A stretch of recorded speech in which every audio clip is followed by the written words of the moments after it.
Mon mari m'a jeté dehors, certain de tout me prendre. Il pensait que j'étais faible, sans défense. Tu es une simple prof d'art, tu n'as pas les moyens de te payer un bon avocat pour me combattre, a-t-il ricané, le visage déformé par le mépris. Il était si sûr de lui, si arrogant. Le jour du procès, il est arrivé en conquérant, prêt à m'écraser. Mais son assurance s'est envolée quand la meilleure avocate de Paris, la plus redoutée, s'est assise à mes côtés. Elle s'est penchée vers lui et lui a murmuré à l'oreille, « Je suis sa sœur. Et aujourd'hui, vous allez tout perdre. » Bonjour à tous et bienvenue sur notre chaîne. L'histoire que je vais vous raconter aujourd'hui est la mienne, une histoire de trahison, de manipulation, mais aussi de résilience et de justice. Avant de plonger dans les détails de cette épreuve, j'aimerais beaucoup savoir d'où vous nous écoutez. Dites-moi dans les commentaires de quelle ville ou de quel pays vous êtes, et quelle heure il est chez vous en ce moment. C'est fascinant de voir à quel point notre communauté est étendue. Maintenant, revenons à ce jour qui a fait basculer ma vie. Tout a commencé un mardi après-midi, un jour gris et pluvieux qui semblait annoncer la tempête à venir. J'étais dans mon petit atelier, mon sanctuaire, situé au fond de notre jardin à la périphérie de Lyon. L'odeur de la térébenthine et de la peinture à l'huile flottait dans l'air, une odeur qui, pour moi, était synonyme de paix et de création. Je travaillais sur une grande toile, une commande pour une galerie locale, et j'étais absorbé par les nuances de bleu et de gris que je mélangeais sur ma palette. La musique classique jouait doucement en fond sonore, et pour un instant, tout semblait parfait. J'étais Claire, une femme de 35 ans, professeure d'art dans un petit lycée de quartier et artiste peintre à mes heures. Une vie simple, mais une vie que j'aimais. La porte de l'atelier s'est ouverte brusquement, faisant grincer les gonds. Marc était là, debout sur le seuil. Mon mari depuis 10 ans. Il portait son costume de travail impeccable, mais son visage était fermé, dur comme de la pierre. Il n'a pas souri. Il n'a pas dit bonjour. J'ai immédiatement senti une vague de froid m'envahir, chassant la chaleur réconfortante de mon petit havre de paix. Marc? Tout va bien, ai-je demandé, posant mes pinceaux. Il a avancé dans la pièce, ses chaussures chères claquant sur le plancher en bois.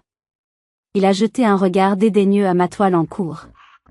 Toujours en train de jouer avec tes couleurs, a-t-il dit, sa voix dénuée de toute chaleur. Ce n'était pas une question, c'était un jugement. Il s'est arrêté devant moi et a posé un dossier en carton épais sur ma table de travail, juste à côté de mes tubes de peinture. Le bruit sec a résonné dans le silence. C'est fini, Claire, a-t-il annoncé. Les mots étaient froids, précis, comme ceux d'un chirurgien annonçant un diagnostic fatal. Je veux le divorce. J'ai eu l'impression que le sol se dérobait sous mes pieds. Le divorce? Nous avions eu des hauts et des bas, comme tous les couples, mais je n'avais jamais imaginé ça. J'ai cherché dans ses yeux une trace de tristesse, de regret, n'importe quoi. Il n'y avait rien. Juste une détermination glaciale. Quoi? Mais, pourquoi, ai-je bégayé, ma propre voix me semblant étrangère. Il a eu un petit geste impatient de la main, comme pour balayer ma question insignifiante. Les raisons n'ont pas d'importance. C'est une décision d'affaires, maintenant. Ouvre le dossier. J'ai déjà tout préparé avec mon avocat. Mes mains tremblaient tellement que j'ai eu du mal à défaire le rabat du dossier. À l'intérieur, des pages et des pages de jargon juridique que je ne comprenais pas. Mais Marc, lui, était plus que disposé à me résumer les points essentiels. C'est simple, a-t-il commencé, arpentant l'atelier comme un prédateur en cage. Premièrement, la maison. Elle me revient. La maison, ai-je répété, incrédule. Mais, mes parents nous ont donné l'apport pour l'acheter. C'est autant ma maison que la tienne. Il a souri, un sourire qui n'atteignait pas ses yeux. Légalement, elle est à nos deux noms. Mais je vais la garder. Deuxièmement, le compte joint. Je prends la totalité des économies. Tu n'en as pas besoin pour tes petits projets. Il a de nouveau regardé mes toiles avec mépris. Mon cœur battait à tout rompre. L'argent sur ce compte, c'était des années de travail, de sacrifice. C'était l'argent que je mettais de côté pour peut-être un jour ouvrir ma propre petite galerie. Et troisièmement, a-t-il continué, savourant chaque mot, tu renonces à toute forme de pension alimentaire ou de prestations compensatoires. Tu as ton petit salaire de prof, ça te suffira bien. C'était une déclaration de guerre. Une exécution. Il ne voulait pas seulement me quitter, il voulait m'anéantir, me laisser sans rien. C'est injuste, Marc. C'est cruel. Je ne peux pas accepter ça. Et c'est là qu'il a porté le coup final. Il s'est approché de moi, se penchant jusqu'à ce que son visage soit à quelques centimètres du mien. Son haleine sentait le café cher et l'arrogance. Soyons réalistes, Claire, a-t-il murmuré, sa voix suintant la pitié feinte. Tu es une simple prof d'art. Tu gagnes à peine de quoi vivre. Moi, je suis dans la finance.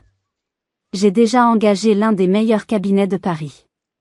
Penses-tu vraiment avoir les moyens de te payer un avocat pour me combattre? Le mien va t'épuiser financièrement avant même que tu aies mis un pied au tribunal. Accepte mes conditions. C'est la seule chose sensée à faire.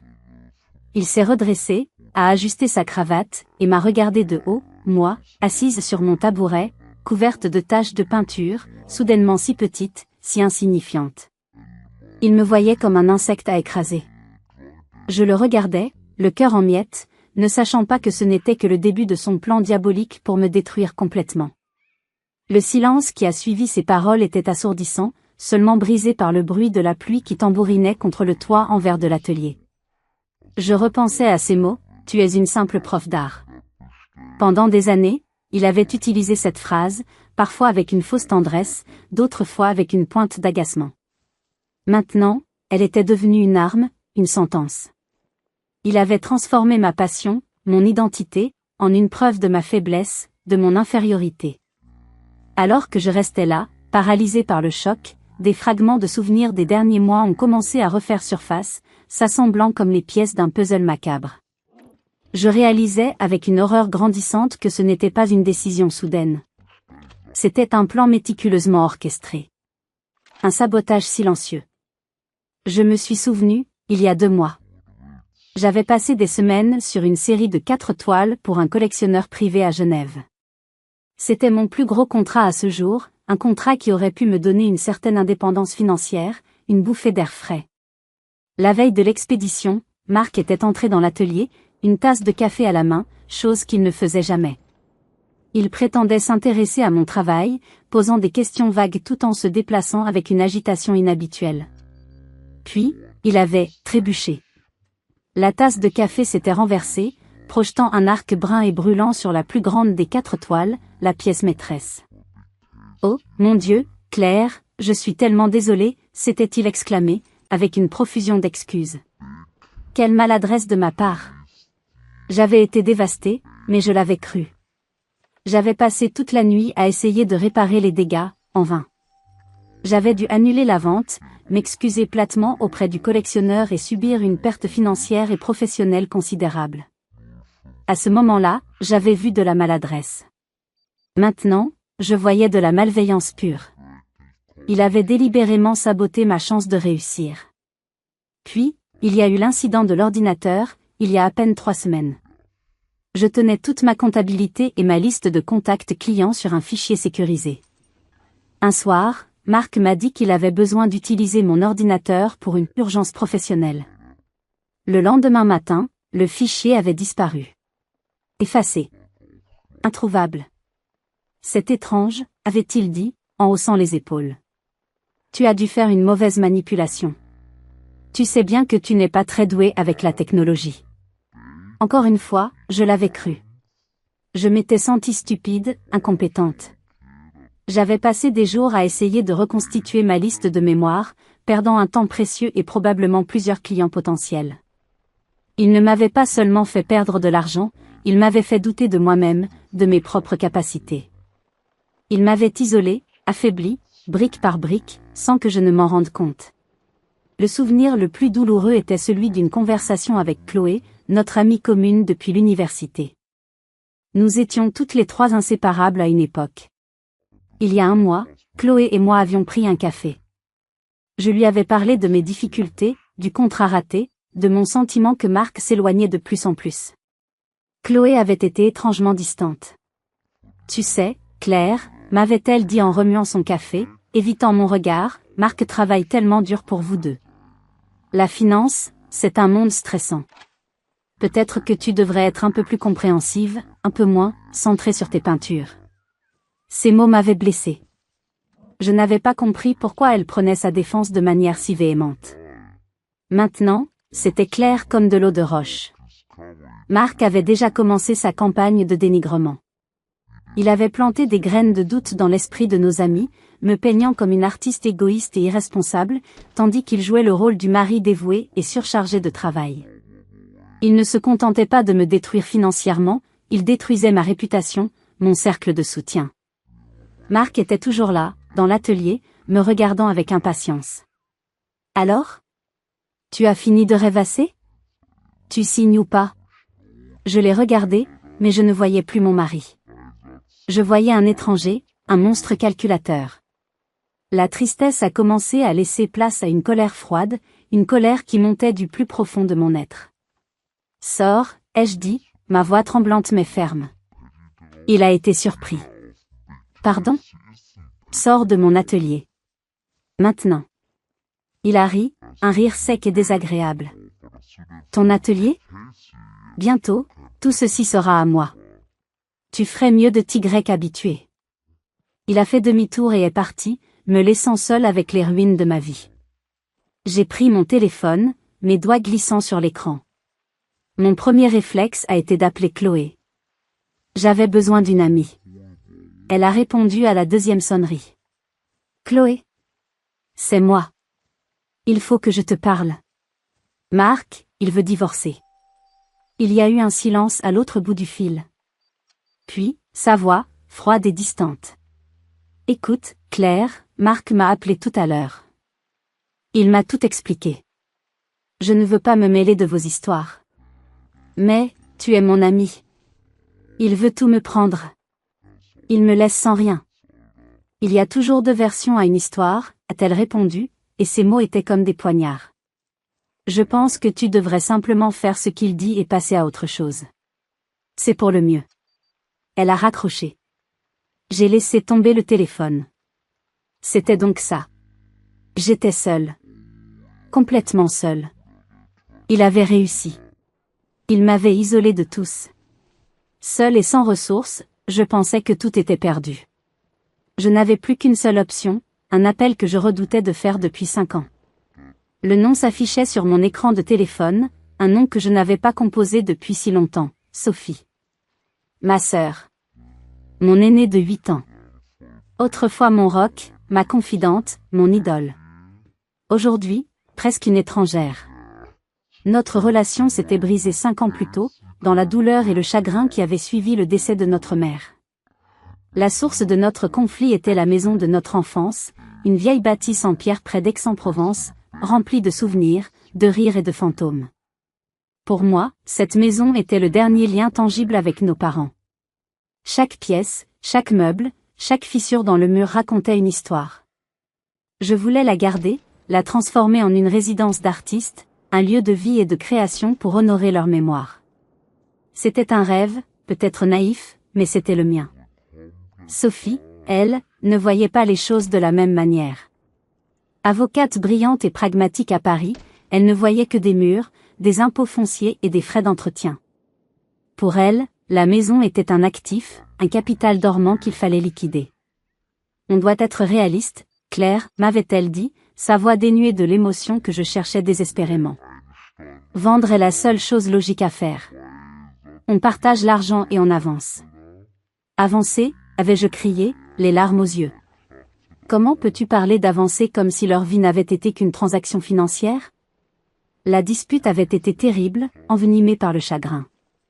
Des mots cruels avaient été échangés. Je l'avais accusée d'être froide et sans cœur, elle m'avait traité d'éternelle rêveuse incapable de faire face à la réalité. Marc, à l'époque, avait assisté à la scène, jouant le médiateur mais jetant de l'huile sur le feu en privé, me disant que Sophie avait toujours été jalouse de mon talent artistique, qu'elle ne supportait pas que je ne suive pas un chemin sérieux, comme le sien. J'avais été stupide de le croire. Depuis ce jour, un mur de glace s'était érigé entre ma sœur et moi. Nous nous contentions d'échanger des cartes de vœux polis à Noël et pour nos anniversaires. Rien de plus. Appeler Sophie, c'était admettre ma défaite. C'était ravaler ma fierté et lui demander de l'aide après l'avoir accusée de tous les maux.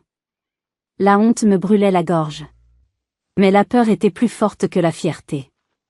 La peur de tout perdre, de me retrouver à la rue, anéanti par l'homme que j'avais aimé. Je fixais son nom sur l'écran, mon pouce planant au-dessus du bouton d'appel. C'était ça, ou abandonner. Et malgré tout ce que Marc m'avait fait subir, une petite flamme de combativité refusait de s'éteindre en moi. J'ai pris une profonde inspiration et j'ai appuyé. La sonnerie a retenti 1 fois, 2 fois. Chaque son était une torture. J'imaginais déjà sa secrétaire me répondre d'une voix sèche, ou tomber directement sur sa messagerie vocale. Puis, à la 3e sonnerie, une voix a répondu. Une voix que je connaissais par cœur, mais qui semblait lointaine, changée par les années de silence. Allô, Sophie Dubois. C'était direct, professionnel. Pas de « allô », amical. Mon courage a failli m'abandonner. Sophie. C'est clair. Un long silence. Un silence si lourd, si plein de non-dits, que j'ai cru qu'elle allait raccrocher. Je pouvais presque l'entendre de l'autre côté, pesant le pour et le contre, se demandant pourquoi, après 5 ans, j'appelais. Finalement, elle a parlé. Un seul mot, teinté de surprise et de méfiance. Claire ? Les larmes que j'avais retenues depuis que Marc était entré dans l'atelier ont commencé à couler. Ma voix s'est brisée. J'ai besoin de ton aide. Et tout est sorti. Dans un flot de paroles incohérents, entrecoupées de sanglots, je lui ai tout raconté. Le divorce, les exigences de Marc, la maison, les économies. Et puis, je lui ai rapporté ces mots exacts, ceux qui m'avaient le plus humilié, ceux qui résumaient tout son mépris. Il a dit que j'étais une simple prof d'art. Il a ricané et il a dit, tu n'as pas les moyens de te payer un avocat pour me combattre. À l'autre bout du fil, il y a eu un autre silence. Mais celui-ci était différent. Il n'était pas vide. Il était chargé d'une tension palpable, comme l'air avant un orage. Quand Sophie a de nouveau parlé, sa voix était méconnaissable. La froideur professionnelle avait disparu, remplacée par quelque chose de plus ancien, de plus profond. Une colère glaciale, tranchante comme une lame. Il a dit quoi, a-t-elle demandé, son ton si calme qu'il en était terrifiant. Répète-le. J'ai répété la phrase, mot pour mot. D'accord, a-t-elle dit, et dans ce simple mot, j'ai entendu le déclic d'une arme qu'on arme. Écoute-moi très attentivement, Claire. Ne signe absolument rien. Tu m'entends ? Rien. Ne lui parle plus. Ne réponds pas à ses appels, à ses messages. Coupe tout contact. Sois au tribunal de Paris mardi prochain, à 9h. Je serai là. Mais, Sophie, les honoraires, je ne peux pas. Elle m'a coupé, sa voix ne laissant aucune place à la discussion. On ne parle pas d'argent. Il a insulté notre famille. Il a fait une erreur. Une très grosse erreur. J'ai raccroché, le cœur battant. Marc pensait m'avoir désarmé, mais il venait de réveiller un dragon. La semaine qui a précédé l'audience a été la plus longue de ma vie. Conformément aux instructions de Sophie, j'ai ignoré les appels et les messages incessants de Marc. Ils ont commencé par être condescendants, puis sont devenus impatients, et enfin menaçants. Chaque notification était une nouvelle vague d'anxiété, mais je tenais bon, m'accrochant aux derniers mots de ma sœur comme à une bouée de sauvetage. J'ai passé mes journées à errer dans la maison, notre maison, qui ne ressemblait plus à un foyer mais à un champ de bataille. Chaque objet, chaque photo, me rappelait un mensonge. Cet homme avec qui j'avais partagé ma vie pendant une décennie était un étranger, un ennemi qui avait dormi à mes côtés. Le soir, je n'arrivais pas à dormir, assailli par le doute. Et si Sophie ne venait pas ? Et si elle changeait d'avis ? Notre dispute était profonde, et peut-être que la loyauté familiale ne suffirait pas à combler le fossé. Le mardi matin est arrivé, gris et froid. J'ai pris le premier train pour Paris, le ventre noué. J'avais choisi la seule tenue sobre que je possédais, une robe noire simple, celle que je portais aux enterrements. Cela semblait approprié. En entrant dans l'immense et intimidant palais de justice, je me sentais comme un agneau mené à l'abattoir. L'odeur de vieux papier, de cire et d'angoisse flottait dans les couloirs de marbre. J'ai trouvé la salle d'audience. Marc était déjà là. Il était impeccable dans un costume bleu marine taillé sur mesure, l'air confiant, presque jovial. Il était assis à la table du demandeur, discutant à voix basse avec son avocat, un homme d'une 50aine d'années au sourire suffisant. Il riait. Il riait comme s'il célébrait déjà leur victoire. En me voyant entrer, le sourire de Marc s'est élargi, un sourire de pitié triomphante. Il m'a regardé, seul, et il a dû penser que j'étais venu pour me rendre. Je me suis assise à la table de la défense, le cœur battant dans ma poitrine. J'ai posé mon sac à main sur la table, mes mains moites. J'ai regardé l'horloge murale.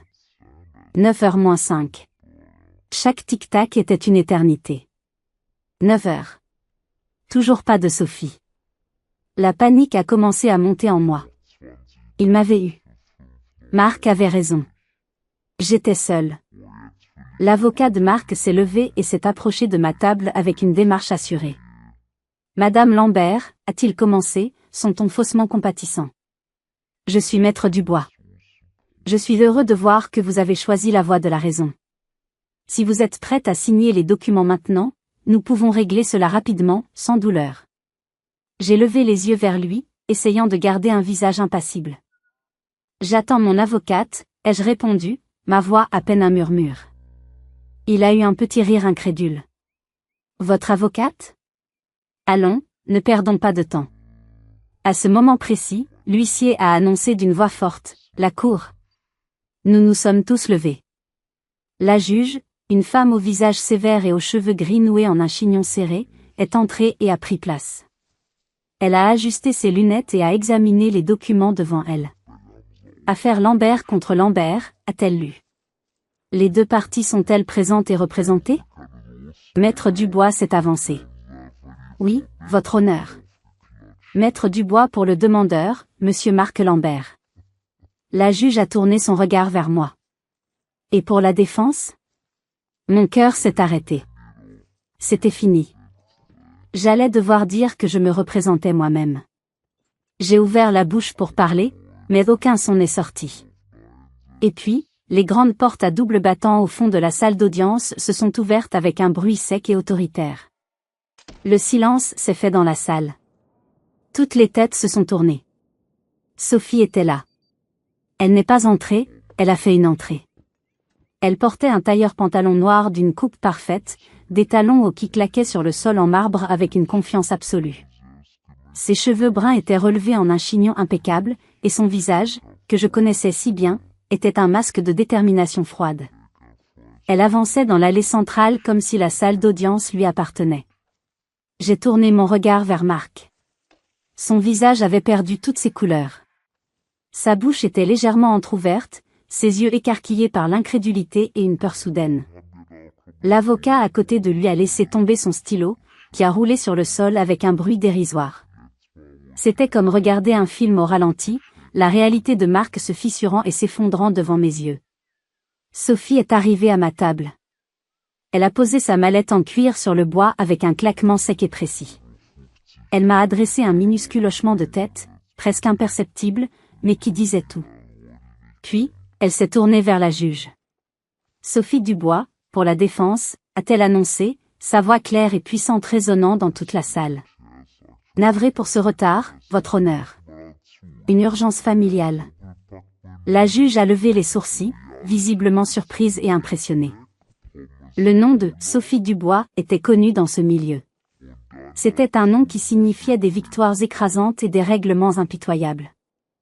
Maître Dubois, a dit la juge, son ton changeant subtilement. Je ne m'attendais pas à vous voir sur cette affaire. Sophie a eu un léger sourire, un sourire qui n'atteignait pas ses yeux. Parfois, la famille nous oblige à faire des exceptions, votre honneur. Elle s'est assise à côté de moi, et pour la première fois depuis une semaine, j'ai pu respirer. Le sourire de Marc s'était évaporé. Il ne savait pas encore que ce n'était que le début de son cauchemar. Sophie a ouvert sa mallette avec un calme délibéré, sortant une pile de dossiers parfaitement organisés. L'atmosphère dans la salle d'audience avait complètement changé. La confiance arrogante du camp adverse avait été remplacée par une tension nerveuse. Mark n'arrêtait pas de chuchoter frénétiquement à l'oreille de son avocat, qui semblait soudainement beaucoup moins sûr de lui. La juge a repris la parole, s'adressant à ma sœur. « Maître Dubois, je présume que vous avez pris connaissance des conditions proposées par le demandeur ?» Sophie a levé les yeux de ses papiers, son regard croisant celui de Mark pendant une fraction de seconde, un regard si froid qu'il aurait pu geler l'enfer. « En effet, votre honneur, a-t-elle répondu d'une voix posée. Et je dois dire que j'ai trouvé cette proposition très créative. Cependant, nous n'allons pas perdre le temps de la cour à discuter de ces conditions. Nous allons plutôt discuter de fraude. » Le mot a flotté dans l'air. Fraude. L'avocat de Mark s'est immédiatement levé.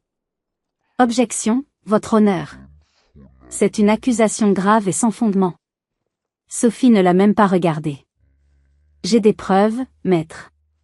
Des preuves que je m'apprête à présenter. Votre honneur, avec votre permission, j'aimerais utiliser le projecteur de la salle. La juge a hoché la tête, intriguée. Accordé. Sophie a connecté son ordinateur portable au système. La première diapositive est apparue sur le grand écran blanc derrière la juge, visible par tous. C'était un relevé de notre compte joint. Sophie avait surligné plusieurs lignes en rouge. Votre honneur, mesdames et messieurs, a commencé Sophie, se levant et utilisant un pointeur laser pour désigner les lignes surlignées. Entre janvier de l'année dernière et le mois dernier, une série de virements totalisant exactement 62 450 € ont été effectués depuis le compte joint de mes clients vers un compte personnel au nom unique de Monsieur Mark Lambert. Mark est devenu livide. Son avocat a tenté de réagir. Votre honneur, les transferts entre époux sont monnaie courante et ne prouvent absolument aucune intention frauduleuse. Sophie a souri. C'était un sourire terrifiant. Je suis tout à fait d'accord, maître. Un transfert n'est pas un crime. Cependant, ces transferts ont été effectués à l'insu de ma cliente. Et surtout, il est intéressant de voir à quoi cet argent a servi. Clic, la diapositive suivante est apparue. C'était une compilation de factures de cartes de crédit, toutes payées depuis ce fameux compte personnel de Mark. La salle a pu lire en grosses lettres les noms d'établissements de luxe. Hôtel Georges V, Paris. 12 mars. Une suite à 1 200 € la nuit. Restaurant L'Ambroisie. 18 mars. Un dîner pour 2 personnes, 850 €. Boutique Cartier, place Vendôme. 2 avril. Une montre pour femme, 7 800 €. Sophie égrenait la liste, sa voix calme et méthodique contrastant avec la nature scandaleuse des dépenses. Le tout, bien sûr, pendant que ma cliente, Claire, pensait que son mari travaillait tard au bureau pour subvenir aux besoins de leur foyer. Je regardais l'écran, le cœur serré. La montre Cartier. Je me souvenais de ce jour-là. Mark m'avait dit qu'il avait une réunion cruciale qui s'éternisait. Il m'avait envoyé un message pour me dire de ne pas l'attendre pour dîner. Pendant ce temps, il achetait une montre de luxe. Mais pour qui? La juge se penchait en avant, son visage sévère encore plus dur. Maître Dubois, où voulez-vous en venir? J'y viens, votre honneur, a répondu Sophie. Ces dépenses somptuaires n'étaient pas pour le bénéfice du couple. Elles étaient destinées à financer une relation extra-conjugale. Un murmure a parcouru la salle. L'avocat de Mark était de nouveau debout, bégayant des protestations. Ce sont des insinuations. Des calomnies. Il n'y a aucune preuve de ce que vous avancez. Vraiment, maître, a demandé Sophie, un sourcil arqué. Vous parlez de preuves? Clic. La salle était silencieuse, mais le coup de grâce n'était pas encore venu. Sophie a alors projeté la diapositive suivante en disant « Maintenant, passons aux preuves photographiques ». La première photo est apparue. Elle était d'une clarté parfaite, visiblement prise par un professionnel. On y voyait Mark, sortant de l'hôtel Georges V, tenant la main d'une femme. Une femme élégante, blonde. Au poignet de cette femme brillait la montre Cartier. C'était Élodie. Sa patronne. Mon souffle s'est coupé. Je la connaissais. Marc me l'avait présenté lors d'un dîner d'entreprise. Ma mentor, avait-il dit. Clic, une autre photo. Marc et Élodie attablés à l'ambroisie, un verre de champagne à la main, se regardant avec une intimité qui ne laissait aucune place au doute. Clic, une autre. Eux deux, s'embrassant passionnément dans la rue, juste avant de monter dans un taxi. La date et l'heure étaient incrustées sur chaque photo. C'était un dossier méticuleux, une documentation de plusieurs mois de mensonges et de trahisons. Sophie a laissé les photos s'afficher pendant un long moment, laissant le poids de la preuve s'installer. L'adultère en soi n'est peut-être plus un crime, votre honneur, a-t-elle finalement dit, sa voix résonnant dans le silence glacial. Mais utiliser les fonds matrimoniaux, l'argent durement gagné et économisé par ma cliente, pour financer cette liaison, c'est un détournement de fonds. C'est une fraude. Et cela, c'est un délit. Marc avait la tête entre les mains. Son monde s'écroulait en direct, sous les yeux de tous. La salle était silencieuse, mais le coup de grâce n'était pas encore venu. Sophie a alors projeté la diapositive suivante en disant « Maintenant, passons aux preuves photographiques ». La salle d'audience était pétrifiée. Les photos de Marc et Élodie, affichées en grand format, étaient une preuve irréfutable de sa trahison. Mais Sophie n'avait pas l'intention de s'arrêter là. Elle voulait déconstruire l'image de Marc, non seulement en tant que mari infidèle, mais aussi en tant qu'homme. Elle voulait exposer la noirceur de son âme. L'image est une chose, votre honneur, a continué Sophie, sa voix toujours aussi calme et mesurée. Mais les mots, parfois, sont encore plus révélateurs. Ils nous montrent la véritable nature d'une personne. L'avocat de Marc, sentant le danger, a tenté une nouvelle fois d'intervenir. Votre honneur, nous ne savons pas d'où viennent ces photos. Elles pourraient être truquées. Et maintenant, elle veut nous faire écouter des ragots? Sophie l'a regardé avec un mélange de pitié et d'amusement. Maître, ces photos ont été prises par un détective privé agréé, dont le rapport est ici, à votre disposition. Quant au ragot, il s'agit d'un enregistrement audio. Et avant que vous ne criez à l'illégalité, laissez-moi vous préciser qu'il a été obtenu légalement, dans un lieu public. Elle a fait un signe à l'huissier, qui a activé le système audio de la salle. Un silence tendu s'est installé. Puis, une voix a retenti. La voix de Marc. Claire, nette, indubitable. Non, mais tu te rends compte? Claire est tellement naïve. Elle est là, dans son petit atelier, à barbouiller d'étoiles, persuadée que son « art va la sauver ». C'est presque touchant de bêtises. Un rire a suivi. Un rire gras, méprisant. La voix d'un autre homme, que je ne connaissais pas, a répondu, elle ne se doute de rien pour le divorce. Rien du tout, a repris la voix de Marc. Elle pense qu'on est juste dans une mauvaise passe. Le moment venu, je vais tout lui prendre. La maison, le fric, elle finira sans rien. Juste avec ses pinceaux et ses regrets. Ce sera trop facile. Elle est trop faible pour se battre. J'ai fermé les yeux, une douleur aiguë me transperçant la poitrine. Entendre sa trahison de sa propre voix était 1000 fois pire que de la voir en photo. C'était la confirmation de son mépris total, de sa cruauté planifiée. J'ai jeté un coup d'œil à travers la salle et j'ai vu Chloé, notre amie commune. Elle était assise au fond, le visage décomposé. Elle comprenait enfin. Elle comprenait qu'elle n'avait été qu'un pion dans le jeu de Marc, qu'il l'avait manipulée pour m'isoler davantage. Ses yeux ont croisé les miens, remplis de honte et de regret. Je n'ai ressenti aucune satisfaction, juste une immense tristesse. Sophie a arrêté l'enregistrement. Conversation enregistrée au Café de Flore, à Paris, le 22 mai dernier, a-t-elle précisé pour le compte-rendu. Comme vous pouvez l'entendre, il ne s'agit pas d'un simple divorce. Il s'agit d'un plan prémédité visant à dépouiller ma cliente de tous ses biens, en se basant sur sa prétendue faiblesse. Marc était rouge de fureur. Il s'est levé d'un bond, pointant un doigt accusateur vers Sophie. C'est une violation de ma vie privée. C'est inadmissible. Vous n'avez pas le droit. Asseyez-vous, monsieur Lambert, a tonné la juge, sa voix ne tolérant aucune réplique. Marc s'est rassis, tremblant de rage. Sophie a continué, imperturbable.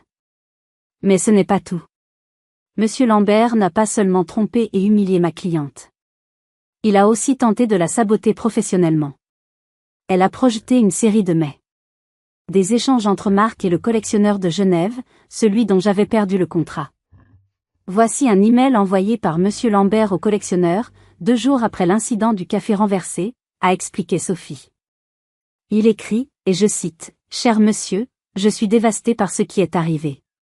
Malheureusement, Claire est très fragile en ce moment, elle traverse une période de dépression. Je crains qu'elle ne soit plus en mesure d'honorer des commandes de cette ampleur. Mon sang s'est glacé. Il n'avait pas seulement détruit ma toile. Il avait détruit ma réputation. Il m'avait fait passer pour une personne instable, indigne de confiance. C'était diabolique. Et pour finir, a dit Sophie, sa voix se faisant plus grave, la preuve de sa tentative de m'écarter, moi, sa propre famille. Un nouvel enregistrement. Cette fois, c'était une conversation téléphonique entre Marc et Chloé. Voix de Marc, écoute, Chloé, si Claire t'appelle, il faut que tu la raisonnes. Dis-lui que je suis un type bien, qu'elle exagère. Surtout, il ne faut pas qu'elle contacte sa sœur. Sophie est une vipère, elle va tout envenimer pour prendre de l'argent. Tu dois me promettre de l'en dissuader. C'est capital. Voix de Chloé, d'accord, Marc, je le ferai. Tu peux compter sur moi. Sophie a coupé le son.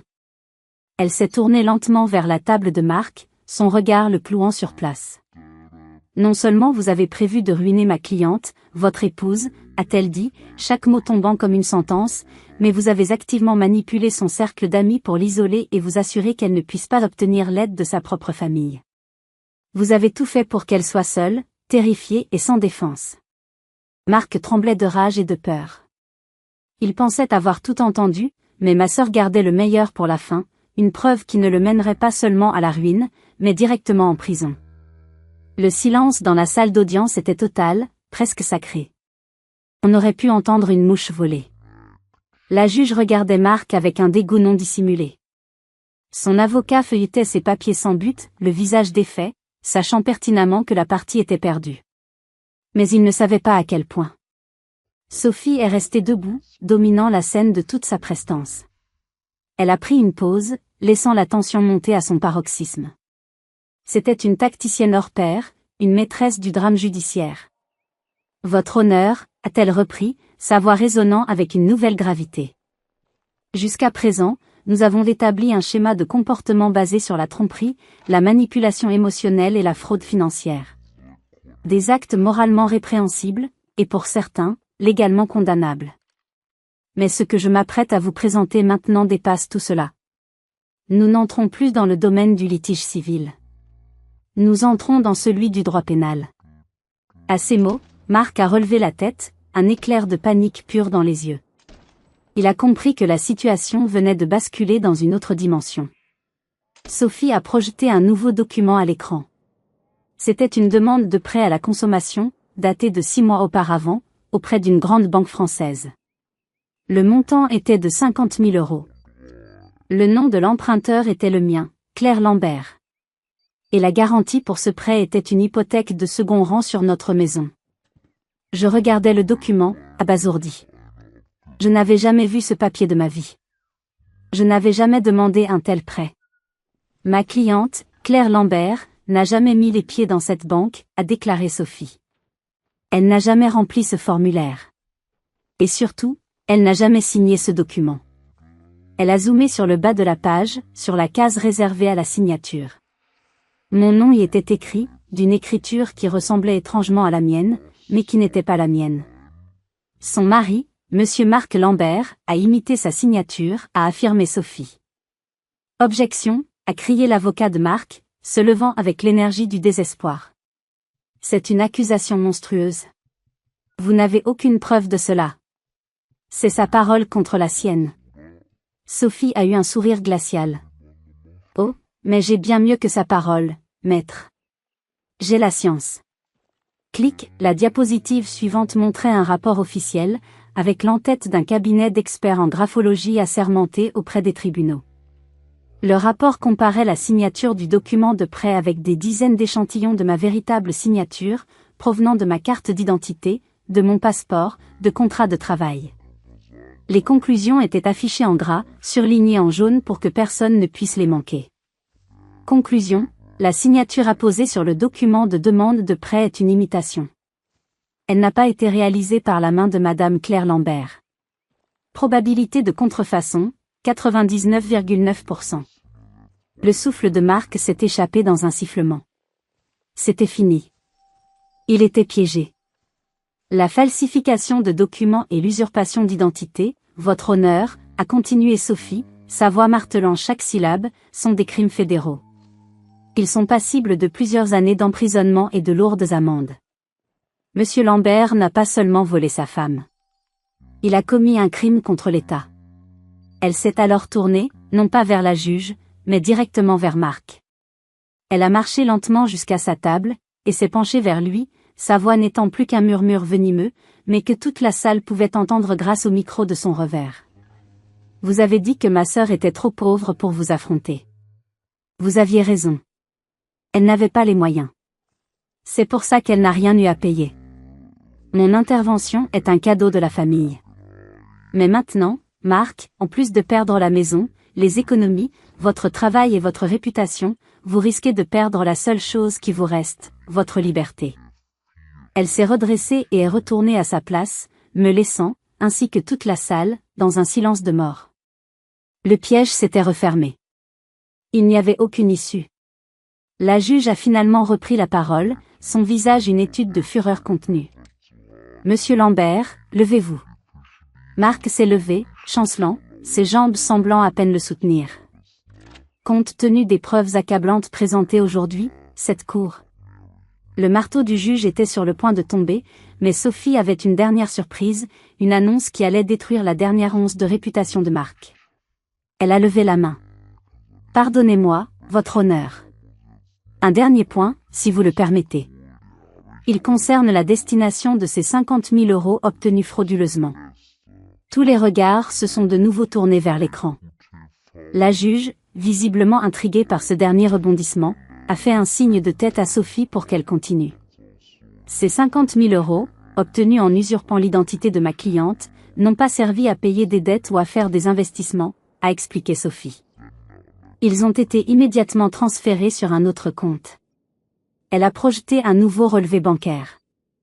Le virement de 50 000 € était clairement visible. Et le bénéficiaire de ce virement était une société nommée ELM Consulting. ELM Consulting, a poursuivi Sophie, est une petite société de conseil créée il y a 1 an. Une société qui, curieusement, n'a qu'une seule employée et dirigeante. Elle a projeté l'extrait du registre du commerce. Le nom de la dirigeante est apparu en grosses lettres, Élodie Le Marchand. La maîtresse de Monsieur Lambert, a précisé Sophie pour que tout le monde comprenne bien. En d'autres termes, Monsieur Lambert a commis un crime fédéral pour voler de l'argent à sa femme afin de financer l'entreprise de sa maîtresse. Il ne s'agit plus seulement de fraude matrimoniale. Il s'agit d'une conspiration criminelle. Ce fut le coup de grâce. L'avocat de Marc s'est affalé sur sa chaise, la tête entre les mains. Il avait abandonné.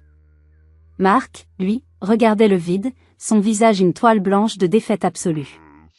Il n'avait pas seulement été démasqué, il avait été disséqué, exposé dans toute sa bassesse. La juge a frappé un grand coup de marteau sur son pupitre. Le son a claqué dans le silence. Assez, a-t-elle déclaré, sa voix tremblant de colère.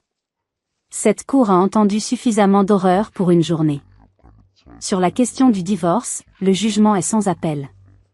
La totalité des biens matrimoniaux, y compris la résidence principale et l'intégralité des comptes joints, est attribuée à Madame Claire Lambert. Monsieur Lambert est condamné à rembourser la somme de 62 450 € détournés, plus les intérêts légaux. Il est également condamné à payer l'intégralité des frais de justice, y compris les honoraires de l'avocate de la défense.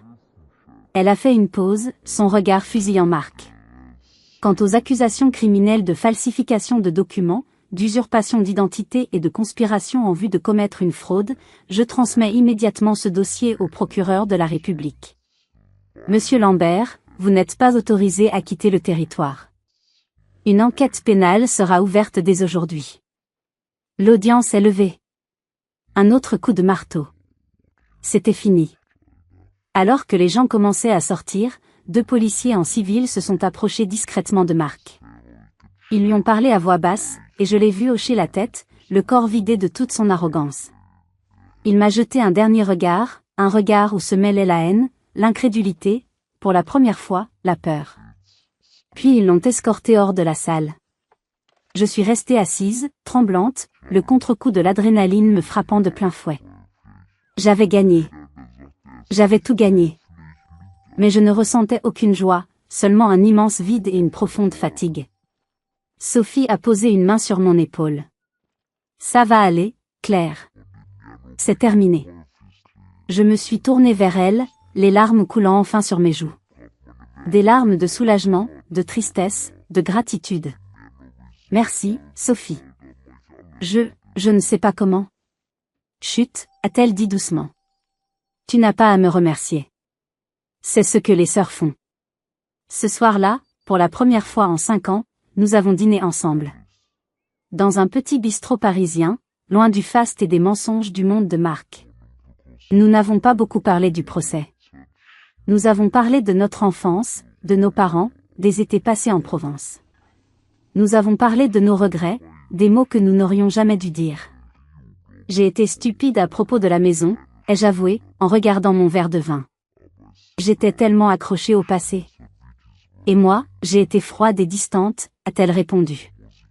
J'étais tellement absorbée par ma carrière, par la logique, que j'ai oublié l'essentiel. Elle a tendu la main par-dessus la table et a pris la mienne. Ses doigts étaient chauds, forts. La famille, c'est tout ce qui compte, Claire. C'est la seule chose qui reste quand tout le reste s'effondre. On ne laisse personne faire du mal au nôtre. Plus jamais. Ce soir-là, je n'ai pas seulement récupéré ma maison et mon argent. J'ai récupéré ma sœur. Et c'était la plus grande victoire de toutes. J'avais gagné la bataille juridique, mais la vraie reconstruction de ma vie ne faisait que commencer. Les mois qui ont suivi le procès ont été une période de transition étrange, un mélange de libération et de deuil. Libération de l'emprise toxique de Marc, mais deuil de la vie que je croyais avoir, des 10 années que j'avais investies dans un mensonge. La maison, qui avait été le théâtre de tant de tensions, est redevenue mon sanctuaire. J'ai passé des semaines à la réorganiser, à enlever toute trace de lui. J'ai repeint les murs, changé les meubles, et transformé son ancien bureau en une extension de mon atelier, une pièce baignée de lumière où je pouvais travailler sur de plus grandes toiles. C'était un processus de purification, une façon de me réapproprier mon espace et ma vie. Mon travail est devenu mon exutoire. Toute la douleur, la colère, la trahison, je les ai déversées sur mes toiles. Mes peintures ont changé. Elles sont devenues plus audacieuses, plus expressives, plus honnêtes. Et les gens l'ont remarqué. La galerie locale qui m'avait soutenue a organisé une exposition de mes nouvelles œuvres. Le soir du vernissage, j'étais terrifiée. C'était la première fois que je me montrais publiquement depuis le scandale, qui avait fait quelques vagues dans la presse locale. Mais l'accueil a été incroyablement chaleureux. Les gens ne voyaient pas une victime, ils voyaient une artiste dont le travail avait acquis une nouvelle profondeur, une nouvelle force. L'exposition a été un succès retentissant.